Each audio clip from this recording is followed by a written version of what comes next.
오늘 말씀을 나누도록 하겠습니다. 사도행전 강해 52번째 시간, 사도행전 13장 21절부터 23절까지 말씀.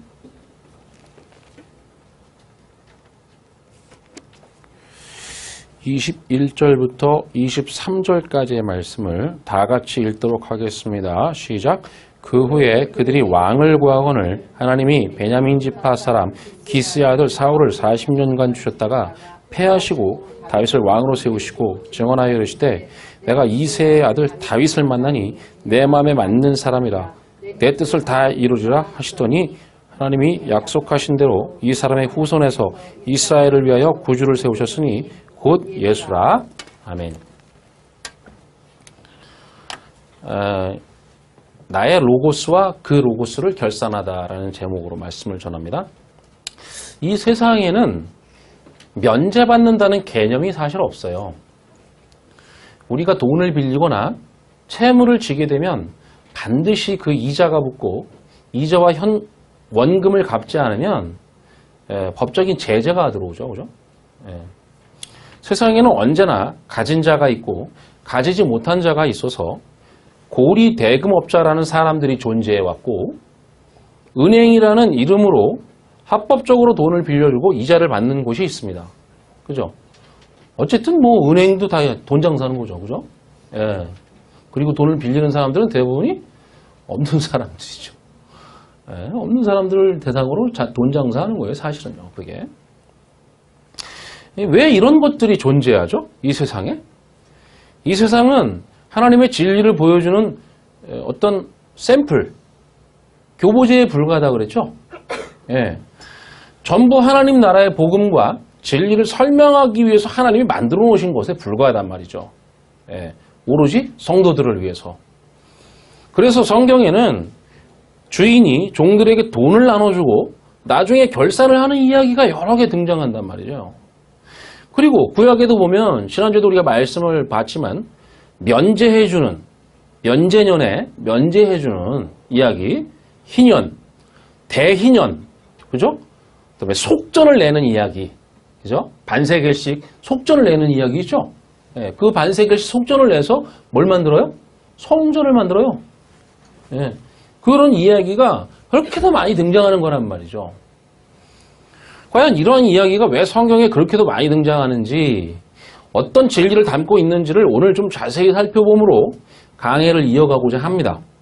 그래서 지난주에 제가 21절을 살피면서 그들이 왕을 구했다라고 할 때 이 구했다라는 단어가 아이테오라는 단어인데 이게 구약에서 같은 뜻을 가진, 그러니까 이게 그 신약의 헬라어는요, 구약의 히브리어를 이렇게 옮긴 거예요. 그냥 똑같이 이렇게 헬라어로 옮긴 거에 불과해요. 근데 지금 신약에서 헬라어로 아이테오, 구했다라고 하는 단어를 구약의 단어로 보면 나사라고 하는 단어인데 그 뜻이 빚진 것을 요구하다라는 뜻이라고 했습니다. 지난주에. 그래서 지난주에 그 부분을 설명하면서 마태복음 18장의 비유를 제가 잠깐 언급을 했었어요. 1만 달란트 빚진 자. 네. 약간 잠깐 얘기를 했는데 그게 제가 자세히 설명하지 않았어요. 시간상 자세히 설명하지 못했는데 그 부분을 오늘 좀 자세히 살피는 것이 좋겠다고 여겨져서 오늘은 그 비유를 풀면서 성경이 말하는 개념을 숙지하는 시간으로 가지려고 그래요. 네. 비유가 상당히 어려운 거죠. 성경에서는요. 비유가 굉장히 어려운 거예요. 자, 오늘 아마 비유 2개를 풀면은 아마 시간이 달 것 같은데 오늘 잘 들어보세요. 되게 중요한 개념들이 많이 나옵니다. 먼저 마태복음 18장 23절부터 35절까지의 말씀을 제가 빨리 읽겠습니다. 이게 본문이 좀 길어요. 여기는 그냥 눈으로 보세요. 그러므로 천국은 그 종들과 결산하려 하던 어떤 임금과 같으니 결산할 때에 1만 달란트 빚진 자 하나를 데려오매 갚을 것이 없는지라 주인이 명하여 그 몸과 아내와 자식들과 모든 소유를 다 팔아 갚게 하라 하니 그 종이 엎드려 절하며 이르되 내게 참으소서 다 갚으리다 하거늘 그 종의 주인이 불쌍히 여겨 놓아 보내며 그 빚을 탕감하여 주었더니 그 종이 나가서 자기에게 100데나리온 빚진 동료 한 사람을 만나 붙들어 목을 잡고 이르되 빚을 갚으라 하매 그 동료가 엎드려 간과하여 이르되 나에게 참아주소서 갚으리이다 하되 허락하지 아니하고 이에 가서 그가 빚을 갚도록 옥에 가두거늘 그 동료들이 그것을 보고 몹시 딱하게 여겨 주인에게 가서 그 일을 다 알리니 이에 주인이 그를 불러다가 말하되 악한 종아 내가 빌기에 내가 네 빚을 전부 탕감하여 주었거늘 내가 너를 불쌍히 여긴과 같이 너도 네 동료를 불쌍히 여김이 마땅하지 아니하냐 하고 주인이 노하여 그 빚을 다 갚도록 그를 옥졸들에게 넘기니라. 너희가 각각 마음으로부터 형제를 용서하지 않으면 나의 하늘 아버지께서도 너에게 이와 같이 하시리라. 제가 한 절씩 읽어가면서 이 비유의 뜻을 원어적으로 풀어드릴게요. 원어적인 의미를 알면 이 비유가 그냥 쭉 풀려요. 23절을 먼저 보시면 그러므로 천국은 그 종들과 결산하려 하던 어떤 임금과 같으니 천국이라고 번역한 호 마실레이아 호 우라노스 우라노스라는 게 뭐예요? 하늘이라 그랬죠? 예, 마실레이아는 나라, 뭐 왕국 이런 뜻인데 이게 통치의 개념을 가지고 있다고 여러 번을 말씀을 드렸어요. 제가 아주 막 뭐 엄청 많이 말씀드렸어요. 이게 예. 그런데 이 통치는 하나님의 나라의 통치는 어떤 통치냐? 섬김으로 통치하죠. 그죠? 예. 그러니까 이게 직역하면 그 하늘의 그 통치 이렇게 되는데 예. 그런데 이거를 아까 통치가 섬김이니까 그 하늘의 그 섬김이에요. 그런데 이 하늘이라는 단어의 끝에 OS가 붙었어요. 오라노스잖아요. OS가 붙어요. 이거 오미크론 시그마라고 해요. 이거를 헬라어로는 예, 거기서 영어 알파벳 철자가 왔으니까. 그런데 이 OS가 붙으면 뭐라 그랬어요? 그 상태가 된 사람을 말한다 그랬죠. 그 상태가 된 존재. 그러니까 이건 말하면 그 섬김으로 하늘이 된 존재라는 뜻이에요. 그러니까 우리 성경에서는 그게 안 나타나지만 천국이라고 하든지 하나님의 나라라고 했지만 헬라어로 보면 그렇게 되어 있지 않다고요. 그러니까 천국 혹은 하나님의 나라 그러면 이걸 어떻게 봐야 돼요? 하나님 그 섬김으로 십자가에 죽으시고 성령을 보내서 섬기셨잖아요. 나를. 그래서 내 안에 들어오셨죠. 그 섬김으로 그 하늘이 된 그 하늘이 진리니까 그 하늘이 내 안으로 들어와서 하늘이 되어버렸잖아요. 그 성경은 하늘이라고 그래요. 우리를. 그 하늘에 그 보물을 쌓아두라 그러죠? 그래서 목사들이 어떻게 뻥을 쳐요? 헌금 많이 하면 하늘에 쌓인다고. 그거는 전문용어로 개뻥이라고 그래요. 그런 게 아니고 하늘은 나란 말이에요. 보물은 진리를 말하는 거예요. 그 진리를 내 안에 쌓으라는 얘기거든요. 그거. 이런 걸 알아야 속지를 않는단 말이죠. 성도들이. 자, 그러니까 그 상태가 된 사람을 의미하니까 이것이 그 섬김으로 하늘이 된 사람이겠죠. 진리가 된 사람. 이 말이에요. 지금 여기서 나오는 천국이란 단어가. 그것이 뭐와 같냐면 그의 종들과 로고스를 결산하려고 결정한 것과 같다. 이렇게 되어 있어요. 다시 그의 종들과 예? 로고스가 뭐예요? 보이는 말씀. 그죠? 보이는 말씀 로고스. 뭐예요 그게? 성경 말씀이기도 하고 그것을 구약으로 올라가면 성전이기도 하고 율법이기도 한 거. 십계명이기도 한 거죠. 그죠? 율법. 그것을 그 로고스를 결산하려고 한 것과 같다 이거예요. 그것이. 그러니까 하나님이 예수를 보내서 파괴하고 그리스도로 내 안에 보내시죠. 그리스도 기름 부은 자 성령 보내심으로 진리로 섬기시죠. 그 섬김으로 우리는 진리가 된 존재가 됐어요. 그걸 뭐라고 말하냐면 하나님의 나라, 천국이라고 말해요. 우리나라 이게 막 한자가 섞여 있으니까 그렇지만, 그러니까 천국 그러면 그렇게 이해하시면 돼요.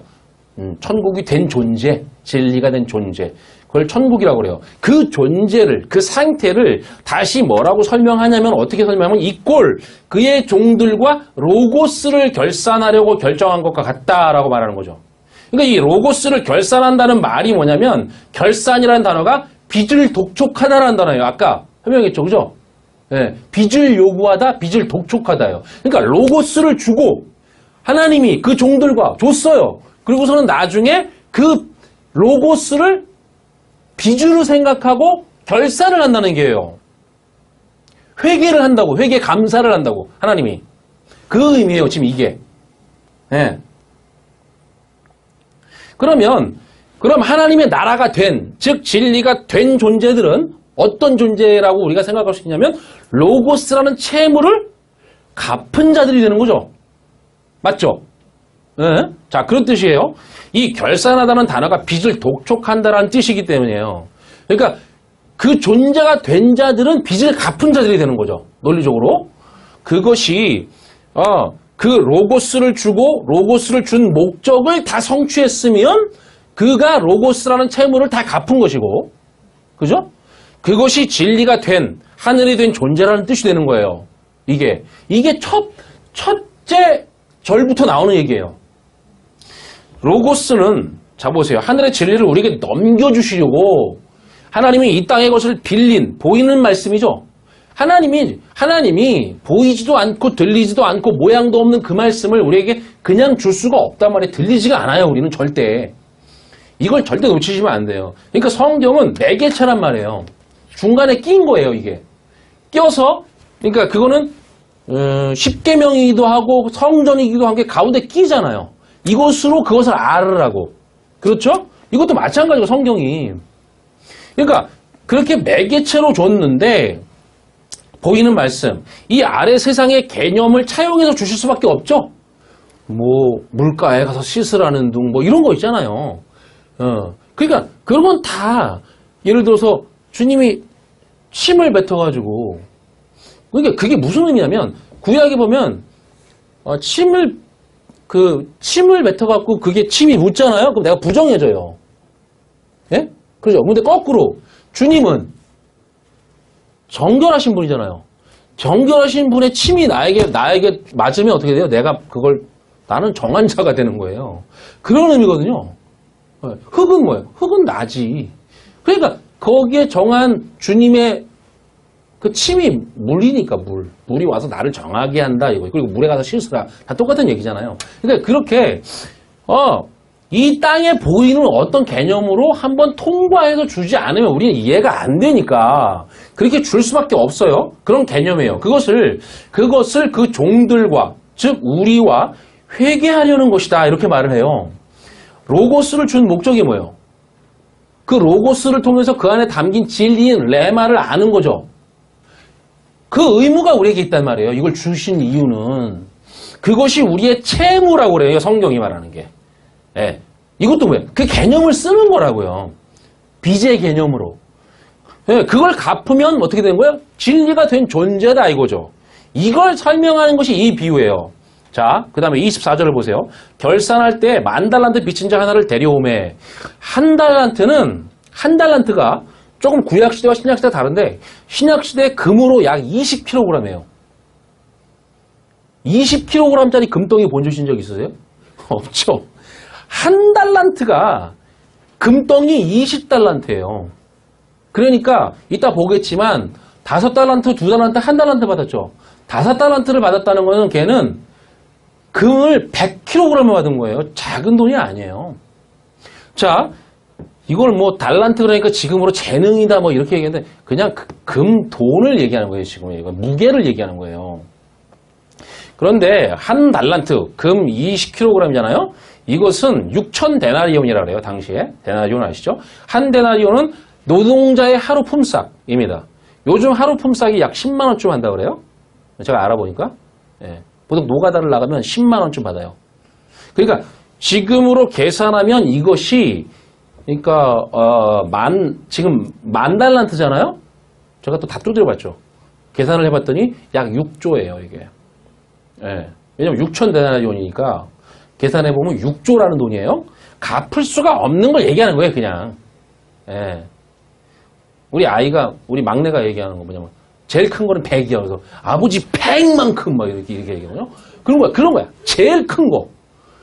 10,000달란트라는 거는 도저히 갚을 수가 없는 돈이죠. 그것도 종인데 이 사람은. 어떻게 갚아요 그걸. 근데 그걸 빌렸다는 것도 웃기잖아요. 이게 말이 안 되는 얘기인데 그러니까 이게 비유니까. 그래서 25절 보세요. 갚을 것이 없는지라 주인이 명하여 그 몸과 아내와 자식들과 그 모든 소유를 다 팔아 갚게 하라 하니. 여기 갚을 것이라고 번역한 아포디도미는 넘겨주다라는 뜻이에요. 이게. 그러니까 성경에서 하나님이 우리에게 넘겨줄 것은 뭐밖에 없어요? 진리밖에 없어요. 하나님은 우리에게 주는 거 진리밖에 없어요. 이 구절을 그래서 직역하면 뭐냐면 내 안에 소유한 넘겨줄 것이 없다 이런 말이에요. 직역하면 네. 내 안에 소유하고 있는 그 진리를 넘겨줘서 갚아야 되는데 넘겨줄 게 없어요. 그 말이에요. 그러니까 내 안에는 안의 것으로 된 진리가 없다 이거예요. 진리는 항상 내 안의 것으로 돼야 된다 그랬죠? 그리고 다 팔아라고 했는데 이 단어 피프라스코라는 단어는 본래의 의미가 건너다, 가로지르다라는 의미예요. 도대체 이런 단어를 왜 이렇게 번역을 했는지는 모르겠어요. 이상하게 번역하는 게 너무 많으니까. 그냥 개념이 안 오니까 그냥 막 쓴 거예요. 막 옮겼어. 예. 그런데 우리 한글로는 뭐라 그러냐면 자기 몸과 아내와 자식까지 다 팔아서 갚아라 이렇게 되어 있죠. 근데 원문으로 보면 또 자기 몸이라는 말이 없어요. 예. 그러니까 앞에 것을 팔아라 이렇게 번역을 하니까 뒤에 것은 자기 몸도 팔으라는 거네? 전부 뭐예요? 이 아래의 개념으로 번역을 했다고요. 그게 뭐라 했어요? 소리. 그냥 여기선 자신이라는 말이 있어요, 그냥. 예? 그리고 아내라고 했는데, 요 아내라는 단어가 귀내라는 단어거든요, 귀내. 이걸 여자라고 보통 해석을 해요, 성경에서.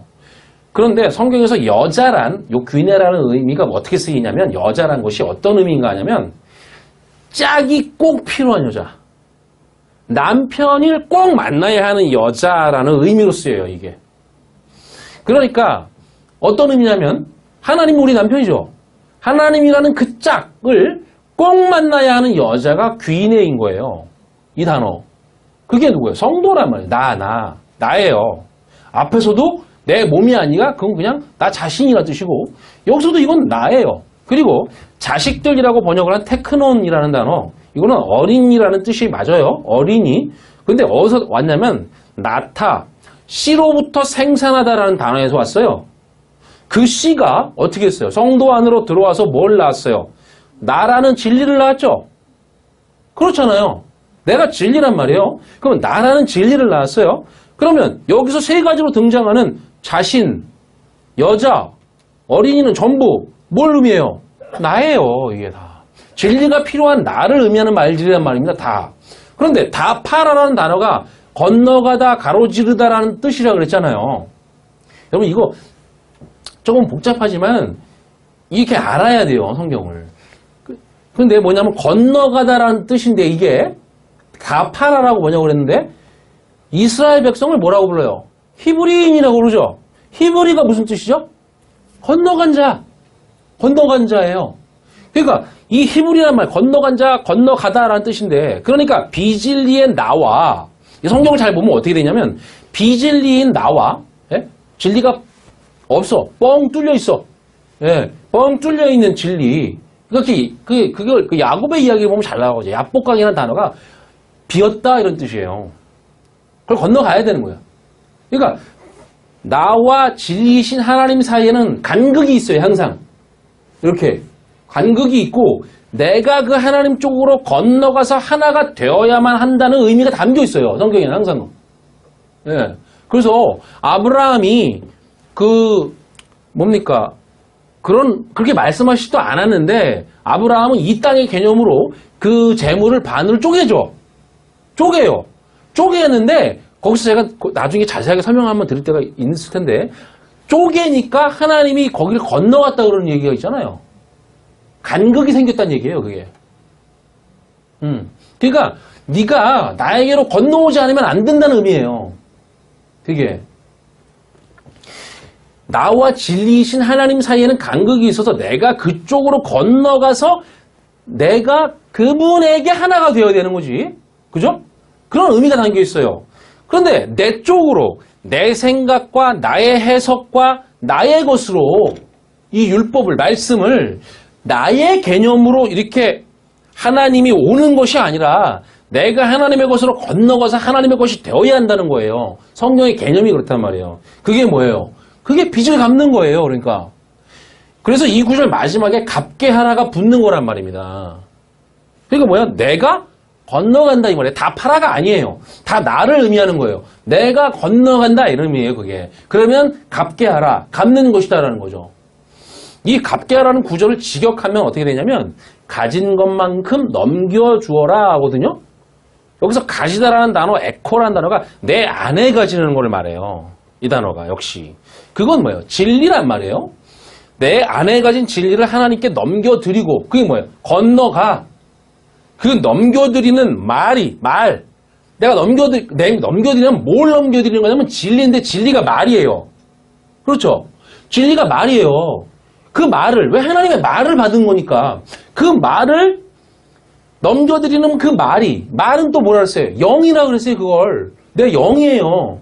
이게 막 이상한 신비적인 얘기가 아니라 성경은 딱딱 떨어져요. 말이 영이에요. 내 영의 내 생각이나 내 생각이나 그 말이 내 생각이나 나의 것이 아닌 하나님의 것과 똑같아. 딱 건너갔는데 똑같아. 그러면 그게 빚을 갚게 되는 것이라는 말을 하는 거예요, 이게. 여러분. 계속 나와요. 들어보세요. 26절입니다. 그 종이 엎드려 절하며 이르되 내게 참으소서 다 갚으리다 하거늘. 이 구절을 잘 보셔야 돼요. 이 구절은. 여기서 엎드려라고 번역한 단어 핍토는 날개라는 단어에서 왔어요. 이게. 그래서 이 단어는 새라는 뜻이 있고 새는 어디에 있어요? 성전 안에 있죠? 성전 안에 어떻게 있어요? 그룹들 날개로 있죠? 그래서 이스라엘 사람들이 새, 날개 이러면 항상 어디를 떠올린다고요? 성전을 떠올린다고 그랬잖아요. 항상. 네. 산이라는 말도 마찬가지예요. 호로스라는 말도 높잖아요. 높은 곳에 있는 것은 성전밖에 없어요. 그들은. 그거 하나만 삐죽 튀어나와 있거든. 그 나라에서. 그래서 이런 것들을 다 성전으로 의미해요. 그래서 뭐래요? 나는 새를 보라. 성전 보라는 얘기예요. 그거. 예? 성전 보라는 얘기라고요. 그러니까 이 엎드려라고 번역한 단어는 성전을 말해요. 근데 그 성전에서 또 뭐라 그래요? 절하며 그러죠? 이 절하다라는 단어가 프로스키네오라는 단어인데 이 단어는 멍멍이 개라는 단어 퀴온에서 왔어요. 그래서 성경에서는 개는 어떤 동물이에요? 부정한 동물이에요. 예, 개와 돼지에게 진주를 던지지 말라 그러잖아요. 부정하단 말이에요, 개가. 또한 내게 참으소서라는 말을 직역하면 내 안의 것을 참으소서 이런 말이에요. 내 안의 것을 참아달라 이런 말이에요. 그 안의 것이 뭔가 문제가 있다는 거잖아요, 지금요. 이거 말하는 게 내 안의 것이 뭔가 문제가 있어서 그래서 참아달라 이래. 근데 이 참으라는 단어 마크로 뒤메오는 뒤메오라는 단어에서 왔는데 요거는 욕정, 욕망 이런 뜻이에요. 욕망. 성경에 욕망이라는 말 많이 나오죠. 욕구. 그죠? 그리고 요 단어가 더 올라가면 어떤 뜻에서 왔냐면 거친 숨을 쉬다, 불다. 예, 입으로 부는 거. 거친 숨을 쉬는 것도 입으로 불잖아요. 이렇게 부는 거. 그 다음에 연기를 내다, 제사드리다. 여기서 왔어요. 욕망이란 단어가. 지금 참으소서라는 말이 거기서 왔다고요. 그러면 이 단어가 어떻게 온 거냐면 성전 뜰에 가면 처음에 성전을 딱 들어가. 성막을 졌는데 딱 들어가. 문으로 딱 들어가면 뭐가 있어요? 제단이 있죠. 그럼 제단에는 희생제물을 가져와서 그거를 태워야죠. 그러면 뭐가 있어야 돼요? 불을 붙여야 돼. 입에서 바람을 불어넣어서 불을 붙이는 그 모양이 이 단어에 들어있어요.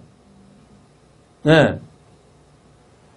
말이라는 건 다 그렇게 유래가 있단 말이죠. 그러니까 욕구라는 단어에서 왔는데 요 참아달라는 말이 그 말은 희생제사를 드리고 싶은 욕망을 말하는 거예요. 이 욕망은. 성경에서 욕망이란 말은 희생제사를 드리고 싶은 욕망이나 열망을 의미해요. 율법을 하고 싶다는 말이에요. 그러니까. 그 말이. 그러니까 이 단어들을 종합해보면 이 종이 여전히 성전 안에서 희생제사를 드리고 싶은 욕망의 상태. 그건 뭐예요? 하나님 보시기에 부정한 거란 말이에요. 그게. 부정한 상태. 그러니까 눈에 보이는 성전을 통해서 진리를 깨닫지 못했으니까 가서 열심히 제사하잖아요. 그런 의미가 아니라 그랬잖아요. 제사하라는 게 아니었다고. 제사라는 건 원래 없는 거예요. 그건. 왜? 그걸 진리로 깨달아버리면 되는 거지 뭘 하라는 게 아니란 말이에요. 성경 말씀은 다 그래요. 깨달아버리면 돼요. 진리로. 하라는 게 아니란 말이에요. 뭘. 응? 자, 그렇게 깨닫지 못한 그 율법을 통해서 혹은 눈에 보이는 성전을 통해서 진리를 깨닫지 못한 율법의 상태의 힘을 설명하는 내용인 것을 알 수 있어요. 지금 이게. 이 종의 상태를. 성전에서 엎드려 절하는 행위, 하나님을 섬기려고 제사 행위를 하는 것을 하나님은 부정하게 보시는 거란 말입니다.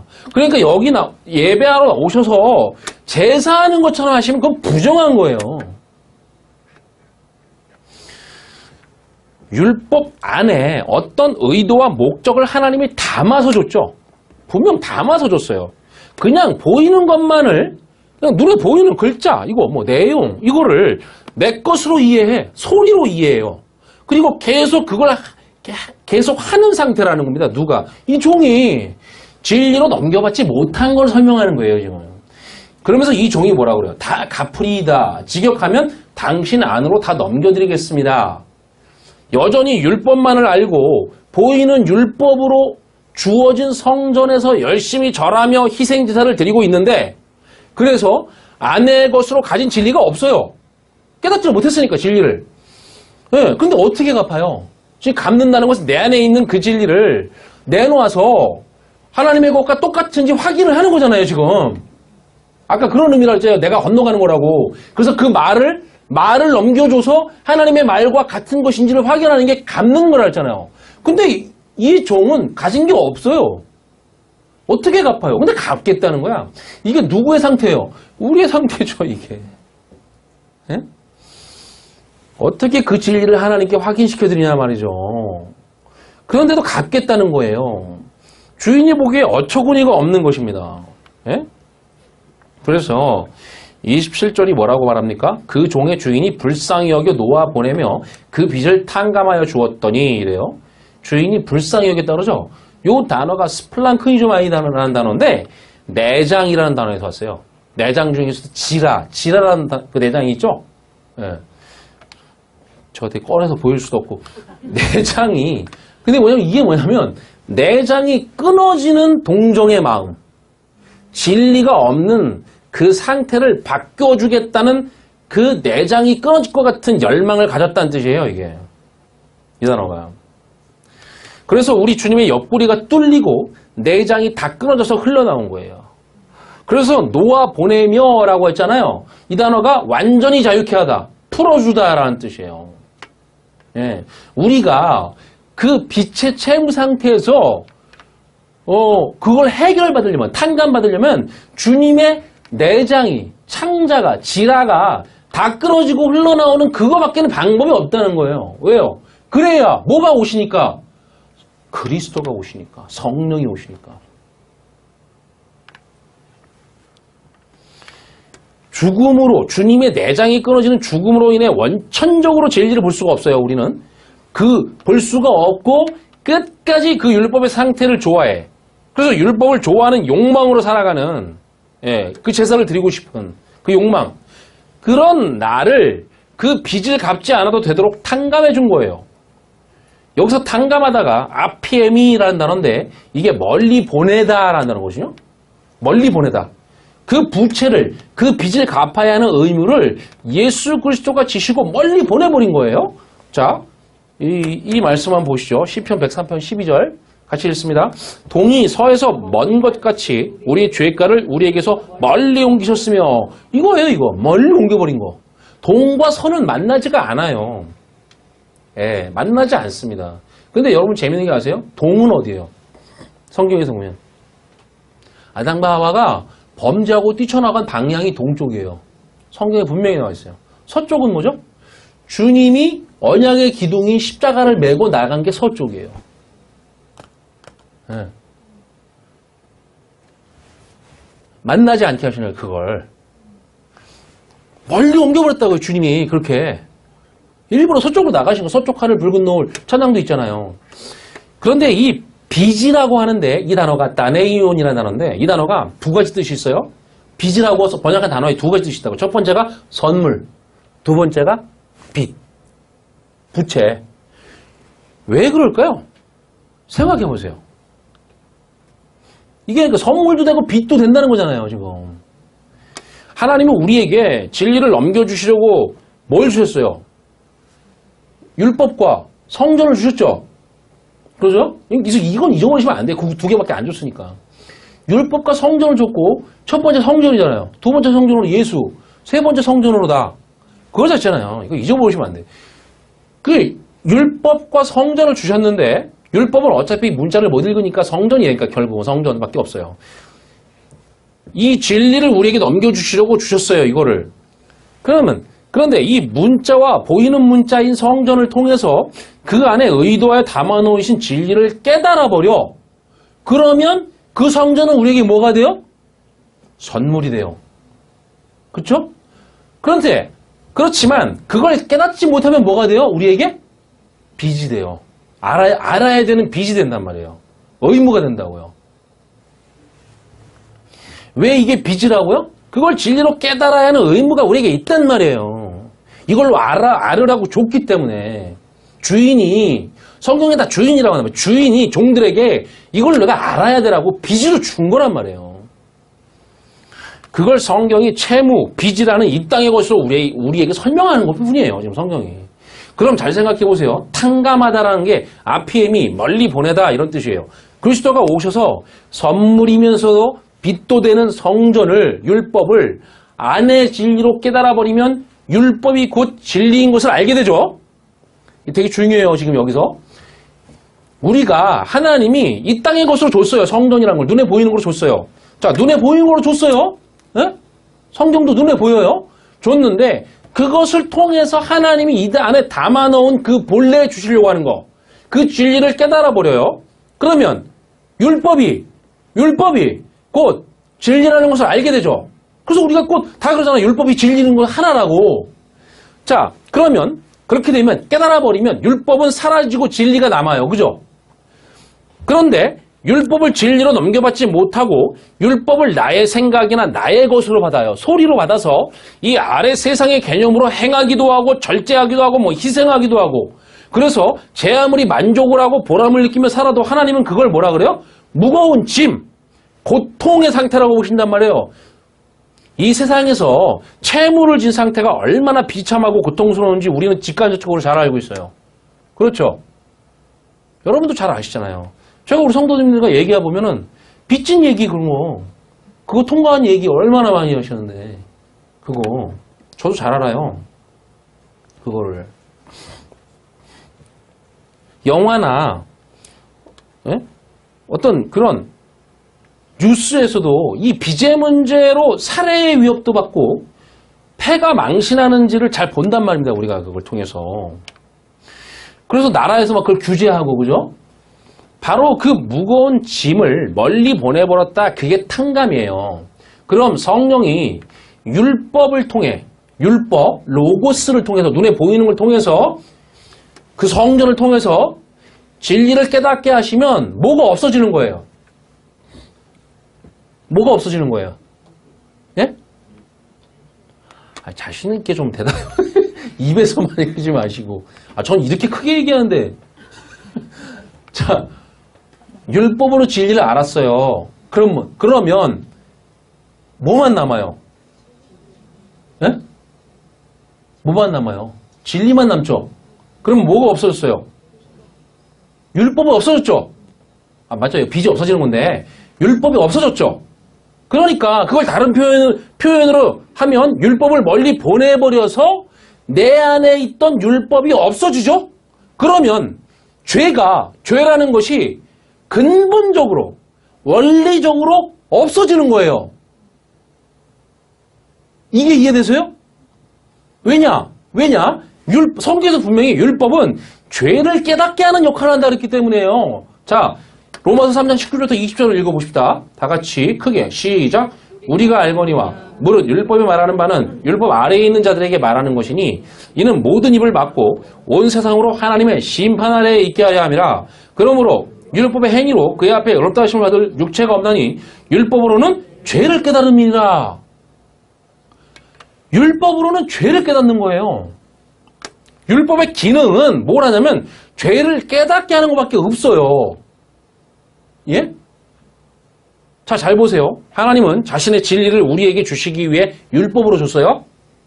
그걸 그냥 율법이라 그래요. 예. 즉 눈에 보이는 것으로 차용해서 줬어요. 그렇게 하실 수밖에 없으니까.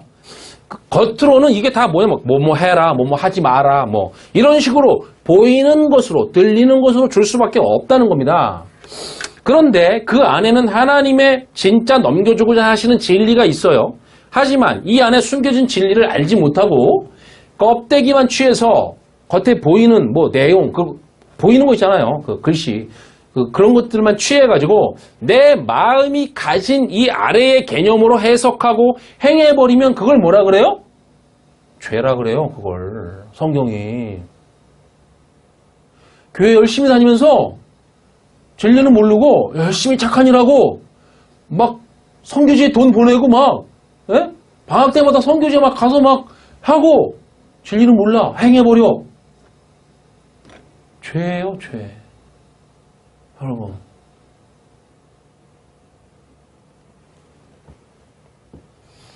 그래서 율법의 행위로 의롭다 하심을 받지 못한다라고 바울이 명확하게 얘기하는 거란 말입니다. 율법을, 로고스죠? 로고스예요. 겉으로 주어진 거. 그 로고스를 표면적으로 보이는 행위의 문제로 내 것으로 해석하고 그걸 행한다면 의롭다 하심이 없단 말이에요. 그게 죄라고 하니까요, 지금. 자, 그럼 율법을 주신 본래의 목적, 본래의 목적이 뭐예요? 그 안에 진리를 깨닫는 거니까 본래의 목적을 알아서 그 안에 진리를 깨달아 버려. 그럼 율법은 더 이상 필요가 없어져요. 이걸 봐도 우리의 눈이 옵타노마이나 다른 게 아니라 호라우 해버리면 더 이상 율법은 필요가 없어져요. 우리 마음에서. 예, 없어져. 그러면 율법을 주신 본래의 목적인 진리를 깨닫게 하려는 의도를 다 완수해버린 거죠. 성취가 됐어요. 더 이상 율법은 그러면 소용이 없어지는 겁니다. 그럼 그 율법이 없어졌네요? 멀리 보내졌죠? 네? 주님이 율법을 쥐고 멀리 가버렸으니까 그게 보내지는 거란 말입니다. 보내졌어요. 그럼 더 이상 율법이 내 마음에 없어요. 진리만 있어요. 그럼 율법이 죄를 깨닫게 하는 것인데 율법 자체가 없어졌으니까 죄를 깨닫게 하는 것이 없어진 것이 맞죠? 멀리 보냈다는 건 그 의미란 말이에요. RPM이란 단어가. 이래야만 죄가 완전히 없어지는 것이고 그걸 죄가 근본적으로 없다, 원리적으로 없다 이렇게 표현하는 거예요. 그래야 죄가 없는 것이죠. 죄를 깨닫게 하는 그 율법 자체가 없어져 버렸는데 내 안에 어떻게 죄가 있어요? 이것이 진정한 자유이고 죄가 멀리 떠나간 상태가 되는 거란 말입니다. 이걸 내 힘으로, 지난주에도 말씀드렸지만 자아 부인이 아니라 그랬죠? 그를 부인하는 거라 했잖아요, 원어가. 완전 다 거꾸로 알고 있던 거란 말이에요. 이 아래 개념 소리로 그거를 번역을 해왔기 때문에 그렇게 다 속아 넘어간 거예요, 지금. 자기 십자가가 아니라 그의 십자가라 했잖아요. 다 부정해버려야 돼, 그거. 왜? 그분은 그걸 하시는 분이니까 예수는 그거 하시려고 오신 거예요. 그걸 멀리 보내버리려고. 근데 그걸 아직도 멀리 보내야 되는데 그걸 계속 붙잡고 있어, 내 마음에 율법을. 그러면 그 율법은 죄를 깨닫게 하는 거야. 죄가 내 안에 있어요. 무슨 자유가 있어요, 거기서. 그 말이에요. 그래서 진짜 이게 진리가 주는 자유란 말입니다. 왜? 율법을 진리로 알게 되면 율법이 없어지고 율법은 죄를 깨닫게 하는 것인데 그 율법이 완전 없어지니까 진리만 남아. 진리가 너희를 자유케 하려는 건 그거죠. 그러니까 28절이에요. 이제 그 종이 나가서 자기에게 100다니엘 빚진 동료 한 사람 만나 붙들어 목을 잡고 이르되 빚을 갚으라 하며 이 탕감받은 종이 나가서 자기에게 빚진 동료 한 사람을 만나요. 근데 원문으로 보면 이게 동료라는 말이 같은 주인을 섬기는 종이에요. 그럼 이 사람도 빚진 자, 빚을 졌다는 건 진리를 모르는 자, 로고스만 아는 자, 즉 진리를 깨달아야 할 의무, 채무를 여전히 가지고 있는 자를 말하는 거예요. 이 사람도. 예? 동료라는 말이 여기서 그 원어가 그런 말이에요. 그런데 그는 100데나리온을 지고 있다고 그래요. 요거를 우리나라 지금의 돈으로 한 사람이 약 1000만 원이에요. 6조와 1000만 원. 상대가 안 되잖아요. 그죠?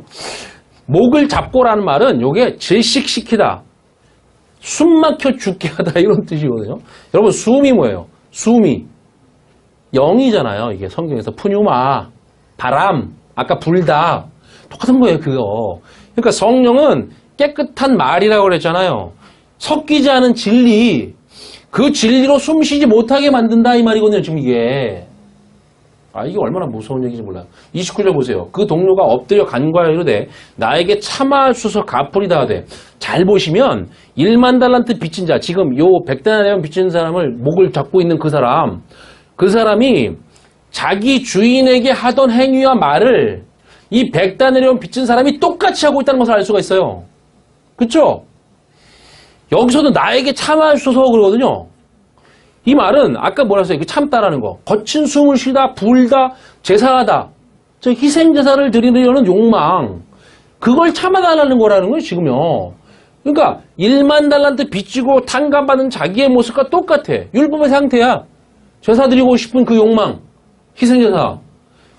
그런데 갚겠다는 거죠. 여전히 진리를 깨닫지 못하고 안으로 가진 진리가 전혀 없이 율법을 지키려는 욕망의 상태에 있는데 진리로 넘겨서 갚겠다는 거예요. 똑같은 말을 하고 있어요. 지금 아까 1만 달란트 빚진 사람하고.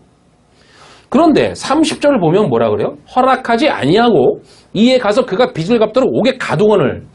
옥에 가뒀다는 말은 옥안으로 던졌다라는 뜻이에요. 여기 단어가. 던졌다라는 말이에요. 원어가. 이 옥, 휠라케라는 단어는 예전에 했었죠. 율법의 감옥이라고 했잖아요. 요게. 그 옥이란 진리가 없는 곳이에요. 진리의 음성이 없는 곳. 스스로 율법이 좋아서 그 안에 스스로 잠그고 가둔 상태예요. 그걸 그래서 요한계시록에서 뭐라 했어요? 내 음성을 듣고 문을 열면 왜? 안에서 열 수밖에 없으니까 그 음성은 뭐예요? 그 말이잖아요. 깨끗한 말, 진리거든. 그러니까 그 율법의 감옥에서는 그 음성을 듣는 거 외에는 나올 방법이 없어요. 자기가 열어야 되니까. 이 감옥, 율법의 감옥이라는 건. 예? 빚을 갚도록이라고 했는데 원문에서는 그 빚을 넘겨받을 때까지가 맞습니다. 그러니까 진리의 내용인 거죠. 다 이것도. 넘겨받는 거니까 그 단어를 썼거든요. 그런데 채무를 탕감해 주지 않았다는 겁니다. 그 말이 뭐예요? 진리를 깨닫게 하여서 그 빚을 갚아야 하는 의무에서 자유케 해주지 않았어요. 자신은 채무에서 완전히 자유함을 받았음에도 불구하고 선물로 받았잖아요. 자기는. 그런 받았음에도 즉 율법으로 진리를 알아야 하는 그 의무에서 해방을 받았건을 100데나리온 빚진 자에게는 뭐라 그래요? 왜 그 채무를 갚지 않느냐? 율법으로 로고스로 진리를 알아야 하는 빚진 상태를 왜 갚지 않느냐고 한 거예요. 그럼 1만 달란트 빚진 자는 어떻게 그 채무에서 율법을 통해서 진리를 알아야 하는 그 빚을 탕감받았어요? 어떻게? 어떻게 진리를 알게 되었죠? 아까 옆구리에 창을 맞고 그 창자가 다 끊어져 흘러내리는 그 죽음을 통해서 그리고 성령을 보내심으로 빚을 탕감받은 거란 말이에요. 아사살의 염소가 나오죠. 성경에. 아사살의 염소가 2마리인데 한 마리는 잡아요. 제사장을 위해서 잡고 한 마리는 그 위에 짐을 지고 그러니까 죄짐을 지는 거지. 지고 광야로 나가 죽어요. 예수 그리스도죠 이게. 그러니까 멀리 보내버리는 그거 다 성경은 그 얘기예요. 그렇게 죽은 것처럼 우리의 빚 그 채무를 멀리 보내셔서 동이 서에서 먼 것처럼 멀리 보내셔서 죄의 원리를 아예 내 맘에서 없애버리심으로 죄의 원리 자체가 없어져요. 율법이라는 게. 없애버리심으로써 율법에서 자유케 해주신 거란 말입니다. 그게. 이런 선물을 받은 자라면 역시 동일하게 진리가 없는 채무의 상태에 있는 자에게 진리를 주어서 율법을 통해 진리를 깨닫게 하여 그 빚의 상태, 채무의 상태에서 자유케 해야 하는 거예요. 왜냐하면 우리가 느끼지를 못하지만 어마어마한 짐을 지고 있다고 하나님은 보고 계시거든요. 고통이라고. 그게 우리 눈에는 보여야 되는 거예요. 만약에 내가 내 안에 진리가 된 자, 채무를 다 탕감받은 자라면 그게 눈으로 보여야 돼요. 왜냐면 나도 그 어마어마한 짐을 지고 있다가 철로역정이라는 데 나오잖아요. 계속 짐 지고 가는 거. 그게 내가 거기서 탕감받고 자유를 받았어. 채무를 탕감받았어요. 그러면 다른 사람의 그 짐이 보여야 되는 거예요. 어마어마한 짐이. 그 고통이.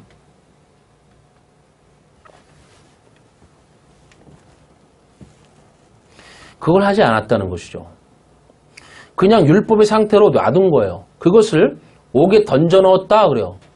옥에 던져 넣었다. 율법 안으로 던져 넣어버린 행위라고요. 그걸 안 해주는 게 그냥 있는 게 아니라 그 상대를 옥에 던져 넣어버리면 율법의 감옥에 그냥 쳐 넣어버리는 행위랑 똑같이 본다고요. 31절부터 32절을 보세요. 그 동료들이 그것을 보고 몹시 딱하게 여기 주인에게 가서 그 일을 다 알리니 이에 주인이 그를 불러다가 말하되 악한 종아 내가 빌기에 내가 네 빚을 전부 탕감하여 주었거늘 이 종을 뭐라고 여기서 평가해요? 악한 종이라고 그러죠. 포네로스라는 단어거든요. 이게 여기서 포르노라는 단어가 왔어요. 포네로스 악하다. 왜냐면 상품화 시키는 거잖아요. 자, 포네로스 다른 비유에서 이제 좀 이따 볼 건데 한 달란트 받은 종에게 뭐라 하냐면 악하고 게으른 종아 이래요. 그러니까 이 비유 똑같은 비유라는 거예요. 같이 풀어야 되는 거예요. 그럼 악하다, 포네로스라는 단어가 무슨 의미일까요? 이건 성경이 말하는 악이란 율법적으로 신앙생활하는 것밖에는 못할 때 이걸 악이라고 그래요. 성경이. 그러니까 하나님의 율법 안에 진리를 담아줬는데 그 율법 안에 담긴 진리마저도 율법으로 또 들어버려요. 그냥. 그걸 악이라고 한다고요. 포네로스. 예? 포네로스라는 단어는 포노스에서 왔는데 이 단어가 수고, 고통이에요. 예? 그게 악이라고요. 율법으로 힘들게 살아가는 거 있잖아요. 진리를 모르고. 자기는 힘든지도 모르고. 하나님이 말하는 수고는 율법적 신앙생활을 말한단 말이에요. 율법으로 준 감추어진 진리를 모른다. 이것이 수고와 고통이에요. 하나님이 보시는 거. 수고하고 짐진 자다 다 내게로 오라. 내가 너희를 쉬게 하리라. 진리를 주겠다는 거죠. 율법적 신앙생활을 하면서 사람들은 이게 수고와 고통이라는 것을 전혀 모른다는 거죠. 그래서 벗어나지를 못해요. 알면 벗어나겠죠, 자기가. 왜 벗어나지 못한다고요? 그게 수고와 고통이라는 것을 몰라서라니까요. 여러분, 내 등에 100kg짜리 짐을 매일 지고 있어요. 매일 그냥 잠잘 때고 뭐고 맨날 지고 있어. 그럼 어떻게든 빨리 그 수고와 고통을 벗어나라고 애를 쓰겠죠. 그게 엄청난 고통이죠. 그죠? 하지만 이 율법적 신앙생활이 수고와 고통이라는 것을 모르기 때문에 벗어나지 못하는 겁니다. 근데 이 맛을 알아버리면, 이 진리가 주는 자유를 알아버리면, 그 시원함이란, 이런 말할 수가 없는 거죠. 그런데 이 포네로스를, 즉 악을 히브리어로 라라고 쓰거든요. 똑같은 거예요. 그러니까 옮긴 거지. 히브리어로 악이라고 하는 라는 악하게 다루다라는 뜻이에요. 이게 그러니까 악하게 다루다. 그러니까 하나님이 주신 우리에게 율법 진리를 주려고 담아주신 그 율법이나 성전이 있잖아요. 그 하나님의 의도가 있잖아요. 거기에는. 그런데 그 의도는 관심이 없고 사람이 자기 뜻대로 그걸 다뤄요. 예? 그걸 잘못 사용한단 말이에요. 용도가 빗나가 버려요. 그렇잖아요. 주신 의도가 있잖아요. 여기에. 용도가 분명히 있단 말이에요. 그 진리를 알으라고 하는 용도. 그런데 그걸 관심이 없고 자기 마음대로 그 용도를 자기 마음대로 사용해버려 그냥. 그걸 즉 악이라고 해요. 이게 예를 들면 돼요. 총을 줬어요. 군대에서. 총을 줬는데 총으로 삽질을 해요. 군대에서 삽질을 더 많이 하니까 총 쏘는 것보다. 그죠? 남자들은 잘 아시잖아요. 그러니까 총을 줬는데 총으로 삽질을 해. 그거예요. 그거. 잘못 사용하는 거예요. 이게. 다른 말로 번역하면 이게 소리로 받는다. 즉 하나님의 의도, 뜻이 아니라 사람의 개념인 소리로 그 율법을 해석하여서 그대로 사용한다. 그러면 그게 악이라고요. 그 율법을 소리로 들었단 말이죠. 소리는 철저하게 누구 거예요? 내 거잖아요. 사람의 것. 인간의 거예요. 우리가 하는 우리의 말소리. 그걸로 성경 말씀을 읽는다고요. 예? 하나님의 말씀을 소리로 듣는다고요. 물론 우리는 소리로 안 들을 수도 없어요. 그죠? 어떻게 안 들어? 이거밖에 안 줬는데 하나님이. 그죠? 그러면 그렇지만 소리로 들으면 안 돼요.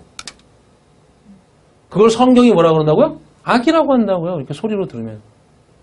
그러니까 이 종을 악하다라고 말한 것은 그가 말씀을 소리로 들었다는 거예요.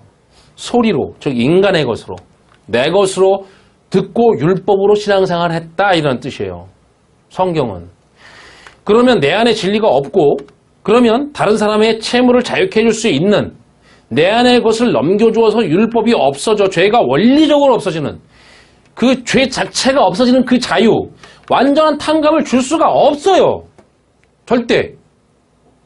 그렇죠. 여러분이 왜 못 주냐? 왜 자유케 못 해주냐? 내 안에 것이 된 진리가 없으니까 그래요.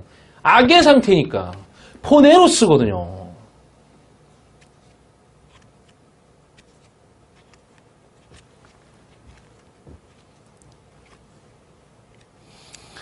(32절부터) (33절이에요) 이에 주인이 그를 불러다가 말하되 악한 종아 내가 빌기에 내가 네 빚을 전부 탕감하여 주었거늘 내가 너를 불쌍히 여긴과 같이 너도 네 동료를 불쌍히 여김이 마땅하지 아니하나 하고, 여기서 불쌍히 여김이라고 했는데 이게 긍휼이라는 단어예요.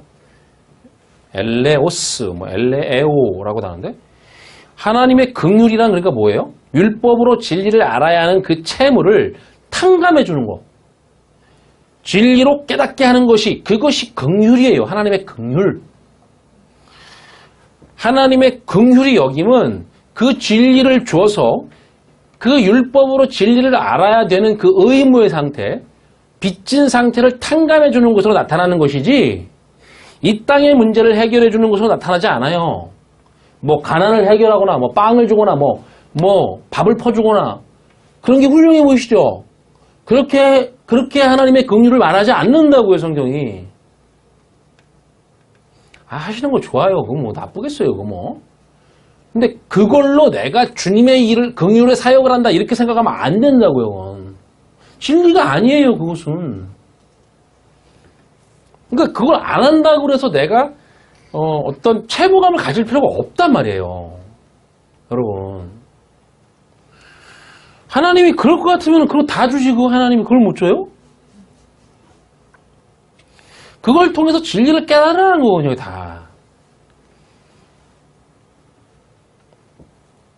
이 땅의 문제를 해결해 주는 게 긍휼이 아니에요. 자, 이 말씀 보시죠. 마태복음 9장 13절 말씀 읽습니다.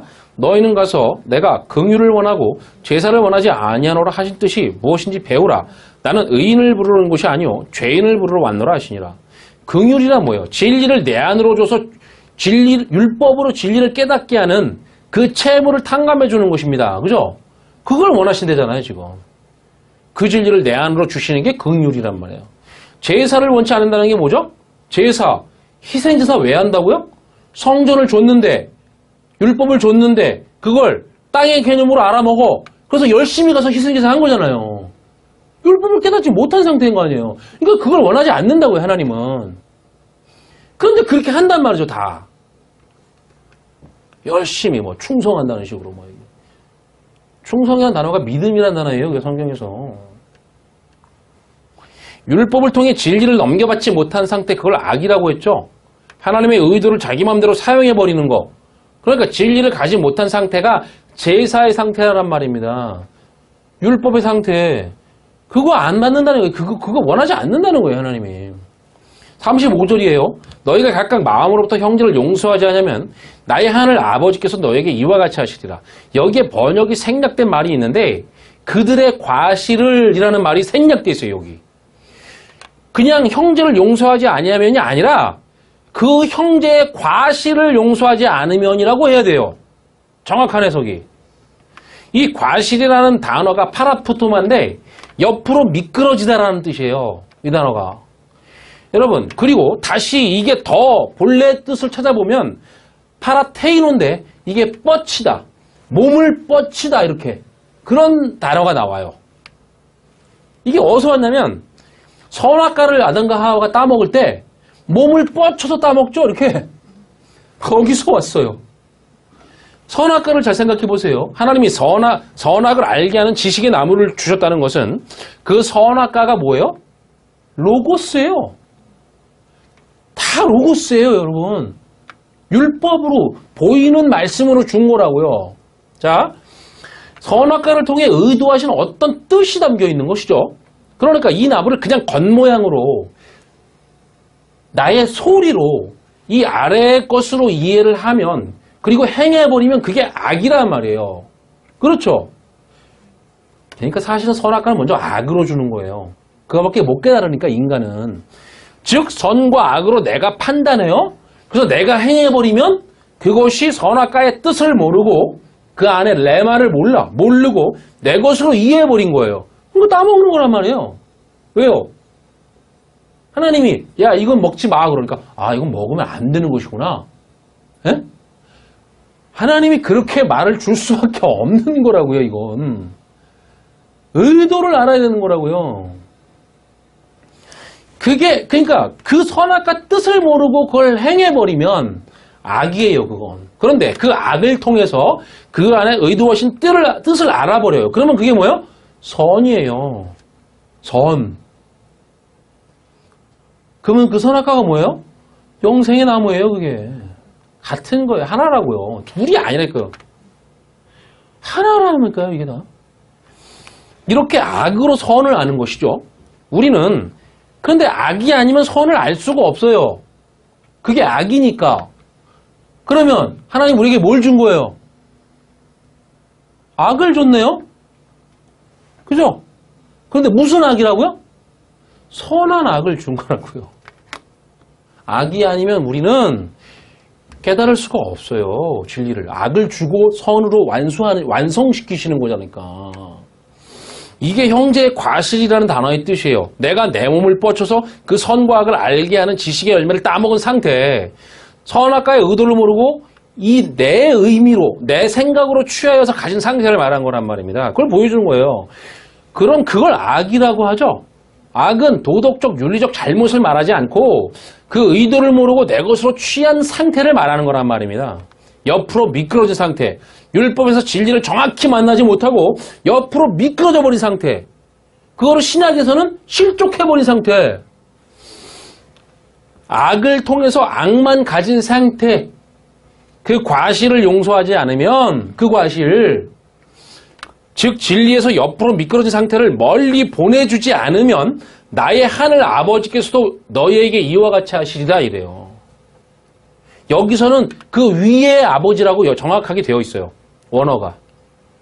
그분은 위에 계시니까 또. 에? 그런데 너희의 마음 안으로부터 그 형제 안의 것을 멀리 보내지 않으면 이게 완벽한 해석이에요.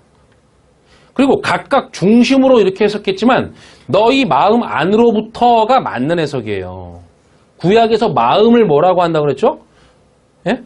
너희 마음 안으로부터 그 형제 안에 그 미끄러져 버린 그거를 보내지 않으면 이런 뜻이거든요. 근데 구약에서 마음을 뭐라고 그러셨어요? 루아흐, 영이라고 그런다잖아요. 그걸. 영이란 뭐라고요? 말이라고요. 말. 자, 이 말씀을 보세요. 요한복음 6장 63절 같이 읽습니다. 살리는 것은 영이니 영은 무익하니라. 내가 너에게 이른 말은 영이요 생명이라. 정확하죠? 주님이 하신 말씀이에요. 말은 영이요 생명이라. 말이 영이라니까요. 여기서 말은 뭐예요? 레마를 썼고 주님이 로고스가 아니에요. 그 진리를 말한 거예요. 진리는 영이에요. 근데 영을 뭐라고 쓰냐면 푸뉴마, 루아흐랑 똑같은 단어예요. 구약에. 성령을 말하기도 하죠, 이게. 그러니까 성령은 진리의 말, 깨끗한 말이에요. 그러니까 마음이 뭐예요? 영이고 영은 성령 깨끗한 말이에요. 마음에서 뭐가 나와요? 진리의 말이 나와요. 깨끗한 말이 나와요. 그 말이잖아요, 지금. 너희의 마음 안으로부터 이렇게 돼 있잖아요. 그 말씀이 지금. 그러니까 너희 마음의 안으로부터 뭐가 나오냐면 깨끗한 말이 나와서 그 형제의 과실, 진리에서 미끄러진 상태에서 그거를 멀리 보내줘 버리고 진리를 조지 않으면 너희에게도 이와 같이 한다는 거예요. 이와 같이가 뭐예요? 34절에서 뭐예요? 그 빚을 다 갚도록 그를 옥졸들에게 넘겨버리는, 넘기다가 여기서 파라디도미, 옆으로 넘겨주다예요. 옆으로 넘겨주다. 어디 옆으로? 옆에가 뭐예요? 진리의 옆에는 뭐가 있어요? 바로 율법이 있어요. 진리가 아닌데 다 율법이에요. 진리 옆으로 보내버리면 그게 뭐예요? 그게 옆으로 미끄러진 상태, 율법의 상태로 보내버린다고요. 그러니까 진리가 아닌 그 옆으로 넘겨준다라는 겁니다. 옥졸들이라고 한 것도 이 단어가 고통을 주다, 고문하다예요. 율법을 말하는 거예요, 율법. 내 마음대로 신앙생활, 진리가 아닌 것으로 신앙생활하는 상태, 거기에 넘겨져 버리는 것이죠. 여러분, 이것이 수고와 고통의 형벌이라는 것을 아셔야 돼요. 진리를 모르는 상태가 그게 형벌이라니까요. 진리 옆으로 미끄러져서 진리는 모르고 그냥 눈에 보이는 아래 세상의 개념으로 막 이렇게 이해하고 열심히 행하는 거. 그게 형벌이란 말입니다. 형벌. 지옥은 뭐예요? 그 형벌이에요, 그냥. 지옥은. 없어요, 진리가. 자, 마태복음 25장 15절과 30절 읽어보시죠. 단어 읽을 시간이 없어서 처음과 끝만 읽습니다. 각각 그 재능대로 한 사람에게는 금 5달란트를, 한 사람에게는 2달란트를, 한 사람에게는 1달란트를 주고 떠났더니 이 무익한 종을 바깥 어두운 데로 내쫓으라. 거기서 슬피 울며 이를 갈리라 하니라. 제가 첫 구절과 마지막 구절만 올린 건데요. 다 아시죠? 이거? 자, 설명을 드립니다. 시간상 빨리 하니까 잘 들어보세요. 마태복음 25장의 이 달란트 비유인데 거기서 어떤 사람이 타국에 가면서 종들에게, 그러니까 종이라고 그랬으니까 이 사람은 주인이겠죠? 종들에게 자기 소유를 맡겼다고 그래요. 하나님의 소유가 뭐예요? 진리밖에 없어요. 하나님의 소유는. 진리를 맡겼다고 그래요. 잘 알다시피 여기 5달란트, 2달란트, 1달란트를 맡겼다고 합니다. 자, 아까 달란트 말씀드렸어요. 5달란트는 금 100kg이에요. 자, 그런데 금달란트라고 하고 있어요. 거기 분명히. 본문을 찾아보시면 금 5달란트 이러잖아요, 지금 거기에. 금이 뭐예요? 금은 성경에서 기름과 같아요. 뭘 말해요? 진리를 말하는 거예요. 성전에 들어가면 성전이 온통 금이거든요. 진리로 가득한 그 하늘을 보여주는 거란 말입니다, 그게. 진리가 가득한 하늘. 그런데 원문으로 보면 이 달란트를 맡긴 사람을 세 사람이라고 하지 않아요. 어떻게 보면 한 사람이라고 봐야 돼요, 이걸. 네? 자, 뭐 자세하게 설명할 수는 없고. 그런데 5달란트를 받고 5달란트를 이윤을 남겼다고 하거든요. 첫 번째 사람이. 예. 첫 번째 사람이죠. 같은 사람인지 하여튼. 장사를 했다고 하지 않고 그냥 일을 했다 그래요. 이게 단어가 에르곤이라는 단어가 일을 하다예요. 그러니까 우리나라 말로 다 의욕을 해버린 거예요, 그냥. 그러면 안 되거든요, 성경은. 성경에서 일을 하다는 말은 진리를 알기 위해 수고하는 행위를 말해요. 요 에르곤. 우리의 소리의 개념으로 이해하니까 해석을 그런 식으로 장사를 했다는 식으로 한 거예요. 뭘 남겼다 그러니까. 장사를 했겠지, 뭐 이런 식으로. 그런 개념이 아니에요. 5에 다른 5이 붙으니까 열이 되네요? 자, 열은 성경에서 뭐예요? 네? 뭐예요? 십계명이잖아요. 제가 계속 반복하기 때문에 이런 건 외워두셔야 돼요. 열은 십계명. 말씀이죠, 그죠? 그런데 왜 5을 받아요? 계명을 받을 때 모세가 계명을 2번째로 받았는데 그게 돌판이 2개였어요. 그렇죠? 2개. 그러니까 달리 표현하면 5에다가 5으로 받았단 말이에요. 그런데 우리는 보통 1에서 5계명은 하나님에 대한 계명이라고 그래요. 많이 들어보셨죠? 그러니까 이건 우리가 알 수가 없는 거예요. 이건 하나님에 대한 거니까. 알 수가 없어요. 뭔지를. 그렇지만 6부터 10계명, 요 5계명은 사람에게 주신 계명이라고 그래요. 그래서 그 말은 뭐냐면 6부터 10계명을 알면 1부터 5계명의 뜻도 알게 된다는 원리인 거예요. 항상 하나님은 말씀을 몇 번 준다? 2번 준다 그랬잖아요. 이른 비와 늦은 비, 알파와 오메가 이게 계속 둘로 준다고요. 그렇죠. 그래서 하나를 주고 나중에 하나를 줘서 완성하는 원리. 그러니까 앞에 5을 몰라요. 그런데 나중 5을 알면 그 앞에 5도 알게 되는 원리란 말이에요. 알게 돼요, 그렇게. 그래서 원문으로 보면 5달란트가 되다 이렇게 됐어요. 5달란트는 벌어오다가 아니라 원문이 어떻게 되면 5달란트가 되다라고 존재적으로 쓴단 말이죠. 5으로 또 다른 5이라는 진리가 되었다 이렇게 써요. 원어가. 그래서 열로 완성했다. 그냥 돈을 남긴 것이 아니라 5이라는 진리가 되었다라는 뜻이에요. 요 5을 알아서 그 나머지 5의 진리가 되었다 이렇게 돼 있어요. 그리고 남겼다라는 단어가 이득, 재물이에요. 그러니까 숨겨진 진리를 깨닫고 내가 그 진리가 되면 진리가 아내 것이 되면 그것을 성경이 뭐라요? 재물이라고 그래요. 보물이라고 한다고요. 그걸 재물. 성경이 말한 재물은 다 그거예요. 그래서 부자라는 말은 예? 부자라는 말, 뭐 가난한 자 그거 나오잖아요. 그러면 뭐예요? 심령이 가난하다는 건 당연히 예? 당연히 뭐예요? 심령이 가난하다는 게 뭡니까?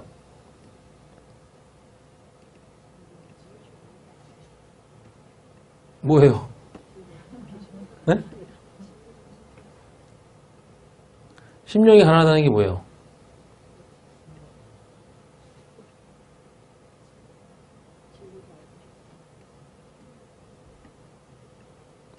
진리가 없어서 가난하다는 거잖아요, 그러면. 아니, 뭘 이렇게 생각을 하세요?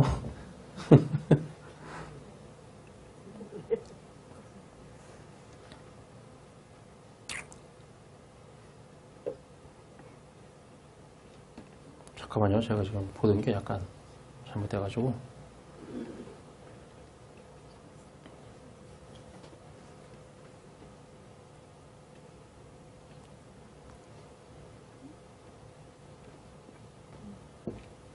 저 뒤에 말씀하시면 되는데.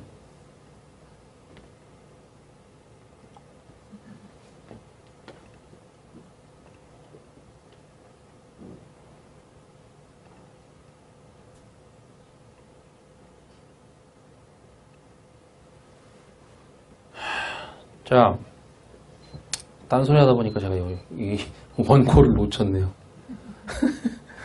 자, 그래서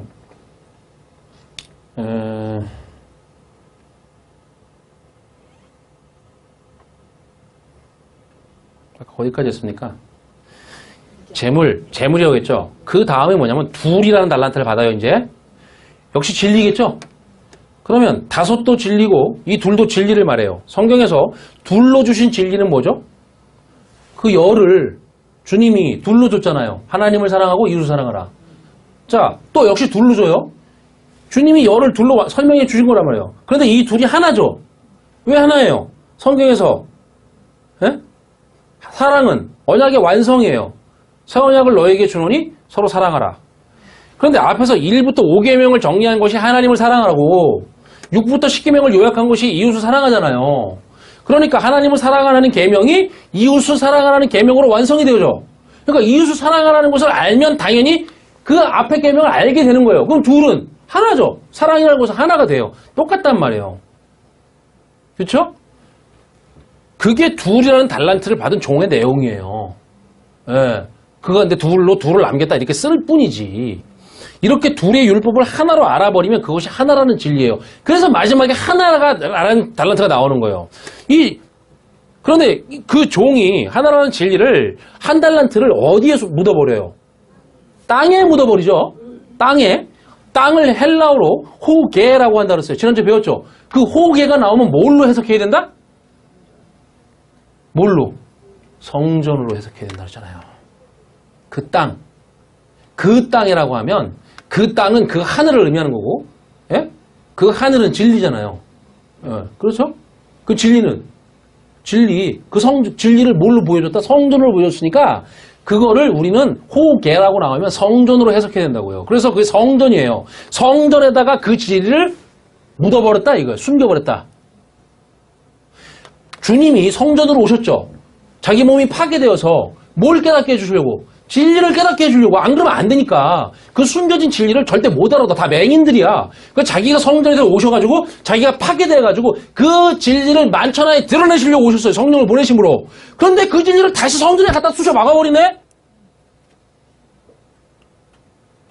왼수 같은 놈이죠. 이건 진리 입장에서 보면. 그 얘기예요. 자, 그래서 마태복음 25장 19절 보세요. 오랜 후에 그 종들의 주인이 돌아와 그들과 결산할세. 여기 또 결산한다는 거예요. 똑같은 단어예요, 이게. 쉰 아이로. 오랜 후에라고 했지만 이게 많은 크로노스 후에 이런 뜻이에요. 크로노스는 이 땅의 시간. 그러니까 이 땅의 시간을 왜 줬다, 우리에게? 이 진리를 깨닫는 시간을 준 거예요, 기회로. 그거밖에 의미가 없어요. 성도들에게 요 크로노스의 이 땅의 시간은 결국에는 다 없어버리는 시간이죠. 그죠? 카이로스의 시간만 남는 거지, 우리에게. 그걸 영원이라고 하니까 우리 뭐 영원을 뭔지 몰라요. 그런데 하나님이 이 크로노스라는 시간을 성도에게 주신 이유는 그 빚을 청산할 시간을 주는 거라 이 말이에요. 그게 결산한단 말이 기필코 결산하세요. 우리 주님이 이거 써놨으니까. 근데 이 땅에 누구에게나 동일하게 흘러가는 아래의 세상, 이 크로노스, 거기서 우리는 결산, 빚을 독촉하다, 빚을 회개하다는 단어가 쓰였기 때문에 이 앞의 비유와 똑같은 이게 비유예요. 근데 원문으로 보면 이렇게 돼 있어요. 저희의 로고스와 로고스를 결산할 세 이렇게 돼 있어요. 그 말은 그들에게 빌려준 로고스가 있죠. 진리를 알으라고. 우리에게 줬잖아요. 진리를 알으라고 준 로고스가 있어요. 그 로고스와 로고스를 계산한다 그래요. 요게 말이 우리나라 말에는 빠져 있어요. 즉 그들에게 빌려준 로고스와 원래 하나님이 주었던 로고스를 비교한다는 거죠. 그러면 저들의 로고스라고 정확히 쓰고 있거든요. 이걸 소유격으로. 그러면 저에게 빌려준 로고스는 저들의 것이에요. 우리의 것이죠. 그죠? 우리가 그거를 뭘로 알아야 돼요? 진리로 알아야 돼. 레마로 알아야 돼. 그러면 알아버렸으면 그건 더 이상 율법이 아니야. 레마만 남어. 진리만 남어. 그러면 애초에 주님이 주셨던 로고스랑 비교를 해봐. 그러면 같아요? 달라요? 예? 다르죠. 로고스랑 이미 진리가 된 거랑 어떻게 같아요? 주님은 그 로고스를 아시지. 가지고 계시죠. 우리에게 준 거니까 애초에. 성전이자니까 성전. 근데 그걸로 우리가 진리를 알아버려. 알아버리면 그거는 율법은 없어져버려. 내 안에 없어져버렸잖아요. 멀리 보내버리고 뭐만 남았어요? 진리만 남았어. 그러면 그 율법은 없어져버렸으니까 껍데기는 없어져버리고 진리만 남았으니까 주님이 주셨던 로고스랑 비교해보면 당연히 다르죠. 이건 달라야 된단 말이에요. 다른데 주님이 가지고 계신 그 본래 주려고 했던 소리도 없고 모양도 없는 그 진리인 레마랑은 같은 거죠. 그러죠? 그러면 어떻게 돼요? 그 죄의 상태가 없는 거란 말이에요. 그 로고스랑은 달라야 되고 레마랑은 같아야 돼요. 우리에게 주신 게. 그 의미예요 지금. 그걸 결산한다고요 주님이. 레마가 없고 로고스만 있으면 그는 바깥 어두운 데로 쫓겨나 슬피면 이를 갈게 돼요. 왜 이를 간다고 그랬죠?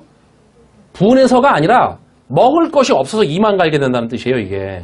진리가 없어서 그 양식이 없어서 이만 가는 거예요. 이 말은 진짜 진리를 먹어야 하는데 양식인 줄 알고 먹는다는 거예요. 왜냐면 이를 간다는 거는 입을 씹는다는 거예요 이게. 씹는 거. 그러니까 씹는다는 거는 양식인 줄 알고 씹는 거예요. 그러니까 잘게 부숴야 먹잖아요. 성경에서 그렇게 부수다라는 단어가 히브리어로 있는데 그 단어가 뭐냐면 해석하다예요. 성경을. 해석하다. 그러니까 성경을 해석해서 먹지 않으면 우리는 안 돼요. 그냥 먹어봐요. 그냥 먹어보면 문제가 생기잖아요. 그걸 해석하다라는 뜻인데 왜 이만 계속 씹고 갈고 있냐면 그게 진짜 양식인 줄 알고 먹고 있는 거예요. 근데 실제적으로는 뻥과자지 뻥과자. 에?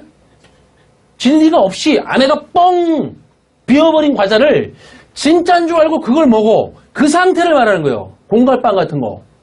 그게 뭐냐면 거기로 내어 쫓김을 받는 거예요. 그걸 지옥이라고 해요. 진리가 없는 곳. 자, 그 다음 말씀 보세요. 마태복음 25장 25절부터 26절. 두려워하여 나가서 당신의 달란트를 땅에 감추어두었나이다. 보소서 당신의 것을 가지셨나이다. 그의 주인이 대답하되 악하고 게으른 종아 나는 심지 않아서 거두고 해치지 않아서 모으는 줄로 내가 알았냐. 앞에서 이 포네로스 악을 뭐라고 했어요? 진리에서 옆으로 미끄러진 상태. 율법을 통해 진리를 넘겨받지 못하고 율법만 취하는 상태. 그걸 악이라고 했어요. 진리를 금달란트를 성전 안에 넣어서 숨겨버리는 성전으로 그 진리를 보지 못하는 그걸 악하다고 한단 말입니다. 게으르다고 번역한 오크네로스는 지연시키다, 늦어지다라는 뜻이에요. 율법에서 진리를 알 기회가 주어졌어요. 그래서 이 시대를 뭐라고 하냐면 은혜의 시대라 그래요. 성령의 시대라고 하는 말입니다. 그런데 그걸 계속 내가 지연시켜. 이 진리를 알아야 되는데 예? 내가 계속 그 기회를 잡지 못해요. 예? 진리를 깨달으려고 그 힘을 내야 되는데 이 은혜의 시대에 성령이 오신 시대에 이건 놀라운 거거든요. 주님이 완성시켜 십자가로 완성시켜버려가지고 성령이 오셔서 그 진리를 깨달으라고 막 퍼부어 주시는 시대란 말이에요. 이거 성경을 보면. 그런데 자신이 그거를 거부한다든지 자기가 그걸 지연시켜버려. 이 아래의 개념으로 계속 취하면서 이 땅의 것들을 계속 취하면서 지연을 시키는 것이죠. 마지막 결론이 30절이 이렇게 끝납니다. 20절이네요. 20절이 이렇게 끝나요. 30절인가요? 20절. 같이 봅니다. 이 무익한 종을 바깥 어두운 데로 내쫓으라. 거기서 술 피우며 이를 갈리라니라. 여기서 무익하다는 것은 가치가 없다는 단어 아크레이오스예요. 가치가 없다. 그러니까 하나님 앞에서 진리를 모르면, 진리에서 벗어나 있으면, 진리가 내 안에 텅비어 있으면 아무 가치가 없어요. 하나님 앞에서. 무가치예요. 쓸데가 없는 자예요. 하나님 앞에서. 내어 쫓으라고 하죠. 이 단어가 에크발로, 밖으로 던지다. 그러니까 바깥이 된다는 거예요. 왜요? 제가 성전에 가장 중요한 걸 가장 먼저 그 포로 생활 갖다 돌아와서 뭘 먼저 지으려고 한다고요? 성벽. 성전이 아니에요. 성벽을 먼저 지으라고 그래요. 그거는 성전보다 성벽이 더 중요하다는 거군요. 그 성경에 보면 그 안과 밖을 매우 중요하게 여겨요. 주님이. 그러니까 그 밖에 던져버리라는 것은 뭐예요? 진리 밖에 존재가 된다는 뜻이에요. 거기를 다시 어두운 데라고 하죠? 이 단어 스코토스는 제가 설명했잖아요. 불투명한 상태. 왜? 그 지성소 안을 보려면 휘장이 없어져 버려야 돼. 휘장이 뭐라고요? 주님의 육체고 그걸 율법이라고 그랬죠. 율법이 아직도 있는 상태, 어두운 상태, 그 율법을 붙잡고 희생제사 열심히 드리면서 그걸 좋아하는 욕망의 상태에 있는 거, 그 상태로 가는 거라고요. 그게 어두움이에요. 이방이라고요. 그게 바깥. 이렇게 성경은 진리가 되는 것, 진리를 가진 것과 아닌 것을 명확히 구분합니다. 성경은. 진리가 없으면 수고와 고통이고 악이며 그 상태가 죄예요. 그러나 율법이 진리로 읽혀지면 율법이 멀리 가버려서 죄가 완전히 없어져 버리는 거예요. 우리의 행위의 문제가 아니라고요. 이게. 행위의 문제가 아니라고요. 교회 오래되면 착해져야 되는데 안 착해지죠? 그죠? 가서 손을 얹혀보세요. 착해지나. 안 착해진단 말이에요. 근데 왜 이렇게 착해지려고 애를 써요? 주님이 그걸 요구하지도 않았는데. 그 진리가 있느냐 없느냐만 내가 넘겨준 진리를 진리로 알았느냐. 로고스를 진리로 알았느냐. 근데 나중에 네가 나에게 건너와 봐. 그래서 내가 가진 진리와 확인해 봐. 같으냐 틀리냐. 틀리면 바깥이에요. 그건. 그냥 그 상태가 이방의 상태라고요. 이를 갈고 계속 먹을 것도 없는데 씹고 있어요. 배고파 죽어요. 우리는 다음 주에 사도행전의 본문이 회개라는 개념을 통해서 이것을 말하고 있다는 것을 확인할 거예요. 진리를 가지느냐 아니냐. 성경이 이것을 가장 중요하게 여긴다는 것을 말씀을 통해서 깊이 깨달으시기를 바랍니다. 한번 기도하겠습니다. 하나님 아버지, 진리를 가지느냐 아니느냐, 양식을 씹어 삼키느냐 아니면 공갈빵을 씹고 있느냐, 이것은 우리에게 너무나 중요한 것입니다. 하나님 아버지, 진리를 통해서, 말씀을 통해서 내 안의 상태를 확인하게 하시고, 주님께서 이 크로노스라는 기회의 시간을 주셨을 때 이 아래의 시간이 내가 잘 먹고 잘 살고 정말 행복하고 그냥 그러기 위해서 주신 시간이 아니라 이 진리를 깨달으라고, 여기서 이 기회를 잡으라고, 게으르지 말으라고, 지연시키지 말라고 우리에게 기회로 주신 그 크로노스의 시간을 살면서 여기서 열심히 진리를 깨달아 나중에 하나님께로 건너가 내가 가진 진리와 주님이 가신 그 진리가 하나라는 사실을 확인하는 복된 저희들이 되게 하여 주옵소서. 감사하며 예수 그리스도의 존귀하신 이름으로 간절히 기도하옵나이다. 아멘.